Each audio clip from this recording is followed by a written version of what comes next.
చాలామంది సత్సంగం అంటే ఏమిటి అని అడుగుతూ ఉంటారు.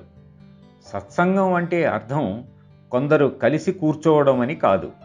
ఎందుకంటే సత్సంగంలో ఒకే ఒక వ్యక్తి కూడా ఉండవచ్చు. సత్సంగం అంటే సత్తత్వంతో, అంటే పరమాత్మతో కలిసి ఉండడము అని అర్థం.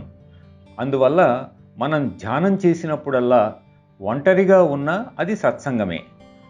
5,000 10,000 మంది కూర్చున్నా వారిలో ప్రతివారు ఆ సత్యంతో, అనంతత్వపు సత్తత్వంతో సంబంధం కలిగి ఉంటేనే అది సత్సంగం అవుతుంది.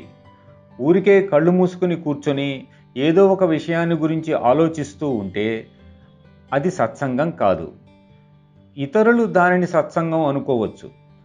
సత్సంగం కావాలంటే, దానివల్ల నీవు ప్రయోజనం పొందాలంటే అనంతత్వంతో సంబంధం తప్పనిసరిగా ఉండి తీరాలనేది జ్ఞాపకం ఉంచుకోవాలి. మనం కూర్చునే ప్రతిసారి మాస్టర్ గారి కృపతో ఆ అనంతత్వంతో సంబంధం ఏర్పరచుకుంటే మనకు అనేక శక్తి సామర్థ్యాలు లభిస్తాయి.